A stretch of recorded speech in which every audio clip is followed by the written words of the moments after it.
Welcome to Judiwal physics classes. आप मेरे channel को सब्सक्राइब करें। और आज का टॉपिक है सेकंड चैप्टर 12th का dielectric and polarization. Dielectric and polarization, देखिए डाइलेक्ट्रिक होता क्या है। पिछली क्लास में आपने देखा कंडक्टर में इलेक्ट्रिक फील्ड क्या होगा, inside the conductor electrostatic field means अगर चार्ज वहां पर रुका हुआ है उस कंडीशन में electric field inside conductor is zero. यहां पर बात करेंगे डाइलेक्ट्रिक की। डाइलेक्ट्रिक मींस जिस कंडक्टर में मोबाइल चार्ज होते हैं, ऐसे चार्ज प्रेजेंट होते हैं जो इजीली मूव कर जाए, वहां पर बाउंड इलेक्ट्रॉन होता है and valence electron. But for dielectric free electrons नहीं होते हैं, नेग्लिजिबल होते हैं या कंपेयर टू कंडक्टर। तो डाइलेक्ट्रिक के केस में आपको जो कैपेसिटर का चैप्टर पढ़ाया जाएगा तो वहां इसका एप्लीकेशन है, इसका यूज वहां पर करते हैं कैपेसिटर की कैपेसिटेंस को इंक्रीज करने के लिए डाइलेक्ट्रिक का यूज करेंगे। तो डाइलेक्ट्रिक की प्रॉपर्टी क्या है, देखिए जब भी कंडक्टर को एक्सटर्नल इलेक्ट्रिक फील्ड में रखा जाएगा, एक्सटर्नल इलेक्ट्रिक फील्ड आप देख सकते हैं यहां पर कंडक्टर है, एक डाइलेक्ट्रिक है। जब भी कंडक्टर को एक्सटर्नल इलेक्ट्रिक फील्ड ई नोट, ये एक्सटर्नल इलेक्ट्रिक फील्ड है ई नोट, दोनों में है। तो यहां पर अगर कंडक्टर है, कंडक्टर के केस में अगर एक्सटर्नल इलेक्ट्रिक फील्ड में रखा जाएगा तो उस कंडीशन में जो भी चार्ज इनसाइड है, कंडक्टर के केस में जो भी चार्ज होगा इनसाइड, वो net charge equal to zero. जितने नंबर ऑफ इलेक्ट्रॉन्स होंगे उतने ही नंबर ऑफ प्रोटॉन्स होंगे फॉर कंडक्टर। ये आपको पिछली क्लास में बताया गया है। कंडक्टर के केस में net charge inside conductor is zero, that's why electrostatic field is zero for conductor. क्योंकि जब भी एक्सटर्नल इलेक्ट्रिक फील्ड अप्लाई करेंगे तो वो फील्ड कंडक्टर से भी होकर जाएगी, मींस कंडक्टर के इनसाइड भी वो फील्ड होगी एक्सटर्नल वाली। यहां पर E naught is the external field, वो कंडक्टर के इनसाइड भी है। बट इन कंडक्टर, यहां पर कंडक्टर केस में as there is a mobile charges, means electron जो फ्री इलेक्ट्रॉन्स है वो भी प्रेजेंट होंगे और बाउंड इलेक्ट्रॉन्स वो भी प्रेजेंट होंगे। तो फ्री इलेक्ट्रॉन्स में नेगेटिव चार्जेस वो एक साइड में आ जाएंगे। ये क्यों आ रहे हैं, क्योंकि जैसे ही हमने बाहर से एक्सटर्नल फील्ड अप्लाई किया तो उस फील्ड के कारण ये जो चार्ज है वो सेपरेट हो जाएंगे। पॉजिटिव चार्ज की प्रॉपर्टी होगी कि वो फील्ड के डायरेक्शन में मूव करेगी। तो यहां पर भी आप देख सकते हैं जो यहां पर पॉजिटिव चार्ज है वो इस फील्ड के डायरेक्शन में इस सरफेस पर आकर एक्यूमुलेट हो गई है। जबकि negative charge means free electrons, positive charge means यहां पर प्रोटॉन एंड बाउंड इलेक्ट्रॉन्स। जैसे एटम है, एटम में फ्री इलेक्ट्रॉन्स अगर निकाल दी जाए तो वहां पर बाउंड इलेक्ट्रॉन प्लस प्रोटॉन बचेंगे एंड न्यूक्लियस। तो यहां पर जो एटम्स है वहां फ्री इलेक्ट्रॉन्स एक साइड में आ जाएंगे opposite to the electric field and positive charge in the same direction of electric field. अब देख सकते हैं यहां पर दो फील्ड हो गई इनसाइड द कंडक्टर, एक तो एक्सटर्नल फील्ड, दूसरी फील्ड आ जाएगी एक चार्ज इज सेपरेटेड, चार्ज अलग अलग हो गए हैं। यहां पर charge negative and positive separate हो गए हैं due to external electric field. इस सेपरेट चार्ज की वजह से भी यहां पर जो चार्ज सेपरेट हो गई वो चार्ज इक्वल अमाउंट में सेपरेट होंगे, मींस जितने यहां पर इलेक्ट्रॉन्स आए हैं उतने ही यहां पर प्रोटॉन्स होंगे। अगर यहां पर सपोज 5 कूलम -5 कूलम इलेक्ट्रॉन वो साइड में है तो ये साइड में जो चार्जेस होंगे वो +5 कूलम होंगे प्रोटॉन के नेट चार्जेस। तो इन दोनों के टोटल कंबाइंड चार्ज तो जीरो है। तो इसका मतलब क्या है, inside the conductor electric field अगर charge net charge is zero तो इलेक्ट्रिक फील्ड भी जीरो होना चाहिए। लेकिन जब एक्सटर्नली अप्लाई किए हैं, अब देखते हैं क्या गेन होगा। यहां पर इनसाइड द कंडक्टर ई इन ये इंड्यूस्ड हो जाएगी। इंड्यूस्ड इलेक्ट्रिक फील्ड ये जो लिखी हुई है ई इन, ये ड्यू टू चार्ज सेपरेशन, ये वाली जो चार्ज है ये वाली जो चार्ज है ये जो सेपरेट हो गई है इसके कारण यहां पर इंड्यूस्ड इलेक्ट्रिक फील्ड आ जाएगी of the same magnitude as that of external electric field. It means that अगर आप इसको सम करेंगे E note plus E in means induced electric field and external electric field, दोनों की मैग्नीट्यूड तो सेम है but direction is opposite, that's why the resultant will be zero. इतनी बात समझ में आ गई। और ऐसे भी हमारा फंडा ये भी कहता है कि जब नेट चार्ज जीरो है तो गॉस थ्योरम लगाएंगे तो वो कहता है कि जब नेट चार्ज जीरो है तो इलेक्ट्रिक फील्ड भी जीरो होनी चाहिए। यहाँ भी नेट चार्ज जीरो है तो इलेक्ट्रिक फील्ड भी जीरो होनी चाहिए, इलेक्ट्रिक फील्ड भी जीरो हो रही है, ये भी देख लीजिए आप।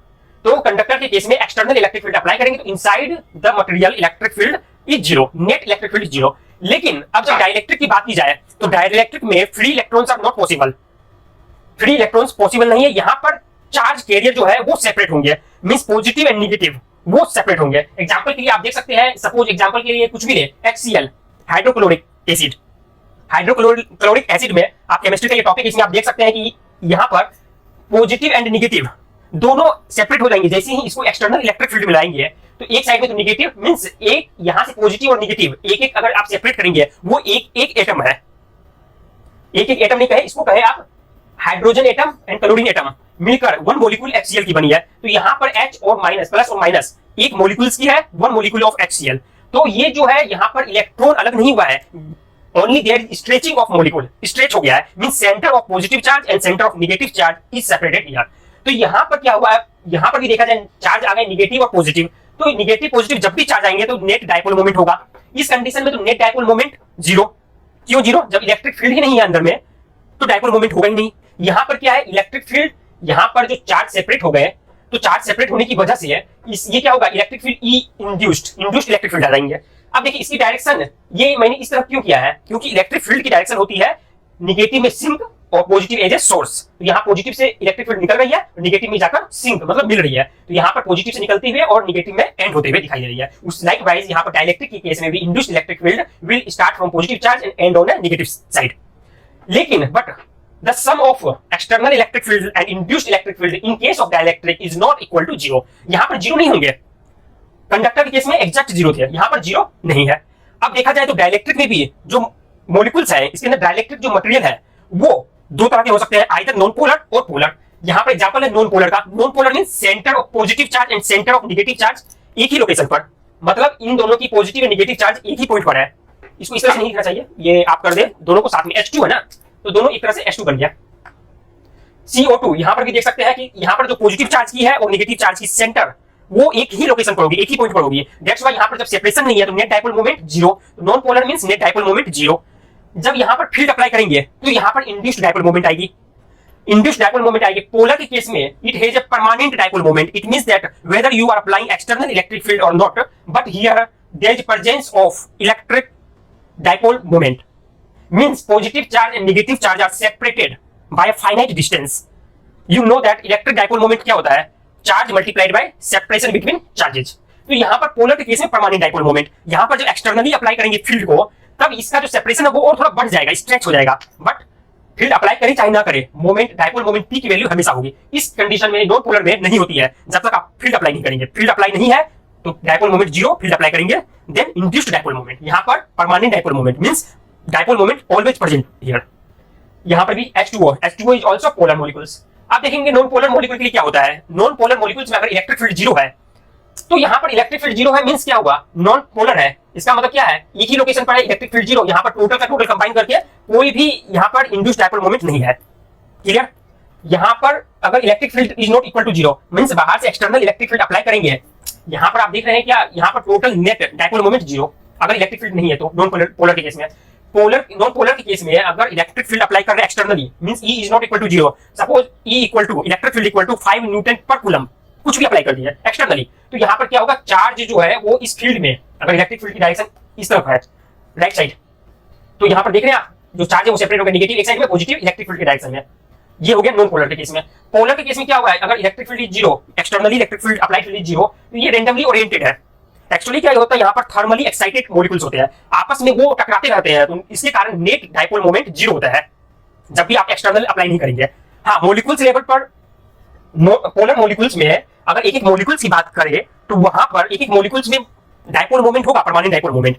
लेकिन बहुत सारे मॉलिक्यूल्स को जब साथ में लाएंगे तो उसका नेट डाइपोल मोमेंट जब इलेक्ट्रिक फील्ड अप्लाई नहीं किया है तो जीरो हो जाएगा, बिकॉज ऑफ अलाइनमेंट होते रहता है, और alignment and disalignment because of thermal excitation, है ना। क्योंकि वहां पर मॉलिक्यूल्स जो होते हैं वो रुके भी नहीं रहते हैं, वो बिल्कुल मूव करते थोड़े थोड़े, बिल्कुल जो ऐसे देखेंगे तो पता नहीं चलेगा, माइक्रोस्कोपिक बात कर रहा हूं मैं। लेकिन जब एक्सटर्नली इलेक्ट्रिक फील्ड अप्लाई करेंगे then negative and positive will be separated, तो यहां पर देखेंगे नेट डाइपोल मोमेंट आएगी। तो ये पता चल रहा है कि यहां पर जो कैंसिल नहीं होता है कितना रहेगा, वो डिपेंड करता है डाइलेक्ट्रिक मटेरियल की प्रॉपर्टी कौन सी है, कैसा मटेरियल है वो, उसकी स्ट्रेंथ क्या है, उस पर डिपेंड करता है। अब डाइलेक्ट्रिक के केस में जो dipole moment per unit volume एक टर्म है, that is called polarization. Dipole moment per unit volume is called polarization in case of dielectric की बात कर रहे हैं। क्यों, कंडक्टर में डाइपोल मोमेंट क्या होगा, नेट डाइपोल मोमेंट जीरो। जब इलेक्ट्रिक फील्ड ही नहीं तो डाइपोल मोमेंट क्या होगा, चार्ज ही, जब net charge inside the conductor is zero then there is no presence of net dipole moment. लेकिन यहाँ पर डाइपोल मोमेंट तो होगा क्योंकि इलेक्ट्रिक फील्ड कैंसिल नहीं हो पाया है, तो dipole moment per unit volume is called polarization. तो पोलराइजेशन में एक टर्म है polarization net dipole moment per unit volume. तो इसको रिप्रेजेंट करते हैं कैपिटल P से। ये जो प्रोपोर्शनल होता है इसको आप लिख ले एप्सिलॉन नॉट E। जितनी इलेक्ट्रिक फील्ड अप्लाई करेंगे उतनी ही पोलराइजेशन आ जाएगी, उतनी डाइपोल मोमेंट आ जाएगी तो उतनी ही पोलराइजेशन आ जाएगी। यहाँ भी देखिए ना, जितना आप अप्लाई करेंगे उतनी स्ट्रेच हो जाएगी हर मॉलिक्यूल। अगर बहुत हाई लेवल की इलेक्ट्रिक फील्ड एक्सटर्नली अप्लाई कर रहे हैं तो नेगेटिव पॉजिटिव सेपरेट हो गई, तो फिर क्या हो गया, उतनी ज्यादा जितना ये बढ़ेगा उतना डाइपोल मोमेंट इंक्रीज करेगा। Dipole moment means polarization increase करेगा। तो P इज इक्वल टू काई, एक टर्म है यहाँ पर कहते हैं काई E एप्सिलॉन नॉट E। काई इज द प्रोपोर्शनलिटी कांस्टेंट। ये जो प्रोपोर्शनलिटी कांस्टेंट है यहाँ पर वो है काई E। इसको कहते हैं ससेप्टिबिलिटी, ये इतना डीप में नहीं पढ़ना है आपको, ये प्रॉपर्टी ऑफ डाइलेक्ट्रिक बताती है, उसकी प्रॉपर्टी क्या है। ये हो गया आपका कॉन्सेप्ट इसके लिए। तो आप लोग इसमें कुछ भी डाउट हो तो आप मुझसे पूछ सकते हैं। तो ये पता चल गया कि जब भी किसी भी डाइलेक्ट्रिक को हम यूज करेंगे तो वहां पर electric field is not zero, cancel नहीं होंगे। तो आप रिवीजन करें, कुछ भी डाउट हो तो मुझसे पूछें, और पीछे के जितने भी लेक्चर सबको रिवाइज करें और वीडियो को शेयर करें। Thank you.